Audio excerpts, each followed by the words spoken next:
Have you ever witnessed someone's complaints spiral so far out of control it changes everything?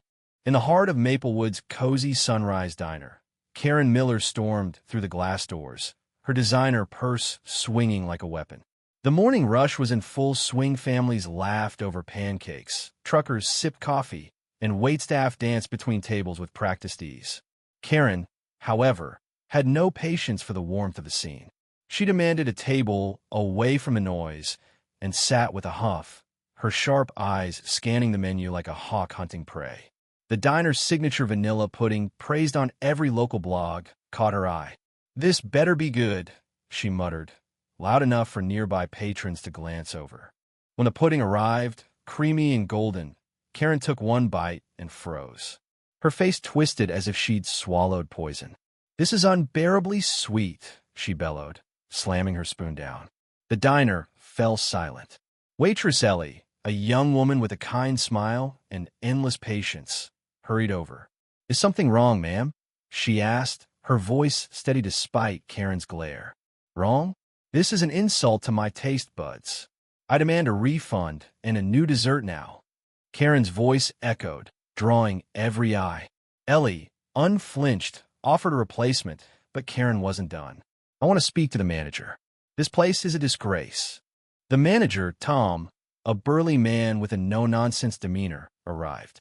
He listened as Karen ranted about the sickly pudding, her voice growing louder with each word. "I've eaten in five-star restaurants, and this is garbage," she snapped, shoving the bowl so hard it nearly tipped over. Tom calmly explained the pudding was made fresh daily, following a beloved recipe. "Perhaps another dessert would suit you better," he suggested. Karen scoffed. "I'm not paying for this slop, and I expect compensation for my trouble." The other customers exchanged looks, some annoyed, others amused. Ellie, still standing nearby, bit her lip, her hands trembling slightly. But here's where the truth unfolded. Unbeknownst to Karen, the diner had a secret weapon. Miss Clara, the 70-year-old pastry chef who'd crafted the pudding recipe decades ago. Clara, who'd been watching from the kitchen, stepped out, her apron dusted with flour. Her warm eyes held a spark of defiance. "Young lady," Clara began, her voice soft but firm, "that pudding is made with love and care. If it's too sweet for you, perhaps it's your heart that's sour." The crowd gasped. Karen's face reddened. "How dare you?" she spat, standing a tower over Clara. But Clara didn't flinch. "I've seen folks like you before," she said. "You complain to feel powerful, but it's just noise." The twist came from an unexpected corner. A teenage boy at a nearby table, Tim, who'd been quietly filming on his phone, piped up. "I've got it all recorded," he said, holding up his device. "The way you yelled at Ellie, pushed the bowl, everything. Want to see?" The diner buzzed with whispers. Karen froze, her confidence cracking. Tim, a regular who'd grown up eating Clara's pudding, wasn't just any kid, was a local vlogger with thousands of followers. His footage captured Karen's tirade in unflattering detail, and he wasn't afraid to share it. "This could go viral by lunch," he added with a grin. Karen's bravado crumbled as the situation escalated. She turned back to Tom, demanding he do something about this insolence. But Tom, now backed by Clara's wisdom and Tim's evidence, took a stand. "Ma'am, you've disrupted our customers and insulted our staff. I'm charging you for the pudding and an extra fee for the mess you've made."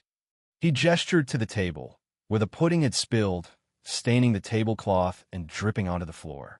Karen's jaw dropped. "You can't do that," she shrieked, but Tom was unmoved. "Pay your bill, or we'll involve the authorities." The confrontation reached its peak as Karen, cornered, grabbed her purse and flung insults. "This diner is a joke. You'll hear from my lawyer," she shouted, storming toward the door. But Clara's voice cut through the chaos. "Child, bitterness comes back to those who spread it," she said, her words heavy with truth. Karen paused, her hand on the door, but didn't turn back. The crowd erupted in murmurs as she left, some clapping for Clara's courage. Ellie, who'd been silent, wiped a tear and smiled at Clara, who gave her a reassuring nod. The fallout was swift. By noon, Tim's video hit social media, titled Karen vs. The Pudding, Epic Diner Showdown. It racked up thousands of views, with comments praising Clara's grace and Ellie's patience. The diner's Yelp page exploded with support, customers flooding in to try the famous pudding. Karen, meanwhile, faced a bitter reality. Her outburst was now a local legend, and whispers followed her at every cafe and store in Maplewood. The extra charge on her bill $5 for disruptive behavior stung more than the pudding ever could. She tried to fight it, even posting a scathing review online, but the community's response was clear. Karen's complaints had backfired. In the days that followed, the diner became a symbol of standing up to entitlement.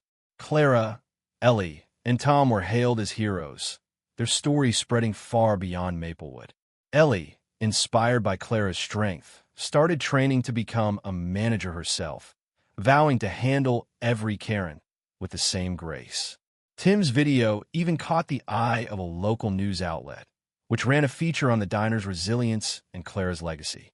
The pudding, once just a dessert, became a badge of pride, with customers ordering it to show support.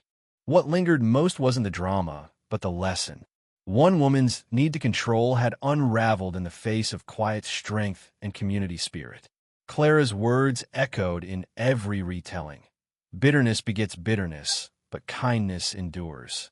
The diner thrived, its tables filled with laughter and warmth, while Karen's story became a cautionary tale.